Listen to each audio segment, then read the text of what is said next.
If you're looking at the TFL, it's probably worth looking at the iliotibial band as well, that runs all the way down the outside of the thigh and a bit into the lateral quad vastus lateralis. So we're just going to come onto your side for this. A lot of people don't really like this one, but I assure you it's worse when you start, and if you do it over the period of 3 or 4 days, it usually improves and feels a lot easier, and then the muscles release, which is a real positive. So you can put your top foot on the bed here and just roll back and forth. We're trying to go from just below the hip joint to just above the knee joint. You could play about with what angle you do on that top hip as to whether you get into the lateral quad muscle or the iliotibial band. And advanced, if you can get both feet off, that's going to be a lot more effective, and you'll be on there a lot less time to be able to release that, because you're getting more pressure down into the leg. Again, if it's bearable. Sometimes the inner part of the knee joint here can feel a bit uncomfortable. You can get a bit of a kind of dull ache there if the vastus medialis muscle, which is a kind of almost like a tear-shaped muscle here that runs to almost halfway up the thigh. So if that's tight, it can sometimes be problematic. The way to release that, and I do this quite often with clients, is to turn that one leg out that you're trying to work on, and then come onto your front and just try and put pressure on that area. And again, the lower part of the muscle that's kind of rounded at the bottom will probably be tightest, but then you can start to work your way up the thigh as well, and you might have some tightness there as well, and it'd be really beneficial for the knees if you have.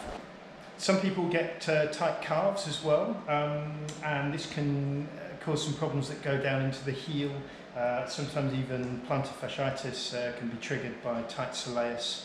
The soleus muscle is the lower part of the calf, and the gastroc is this kind of W-shaped muscle at the top here. I just go carefully on these. You're trying to stay away from the Achilles tendon, which is the lower part here of the tendon that links down into the heel. I find this best on something raised, because you can get a bit of an angle on the leg. Internal rotation to try and get the medial aspect, that's usually worse for me, but depending on what kind of activity you're involved in, things like dancers often get that lateral tightness as well. Once you're in that position, you can also cross one ankle over onto the other to put a bit more pressure there, and that can help to release the muscle as well. The only other area is more of a kind of mobilization exercise for the thoracic, which I'll show you with the roller.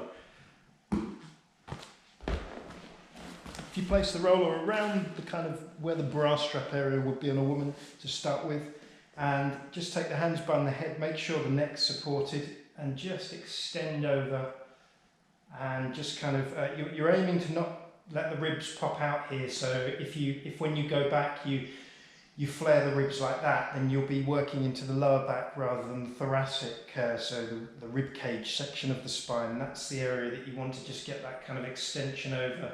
You should be able to feel that if you keep hold of the ribs. And again, just kind of work your way up and down the back here, just trying to open that area up. They're the main areas that I'd use the balls to release into. I mean, as a general principle, I'd try not to go over any bones, but otherwise, if you stick to those areas, they're safe, and they'll be really beneficial in keeping your body nice and released and free of trigger points. Take care of yourself, and see you next time. Thanks.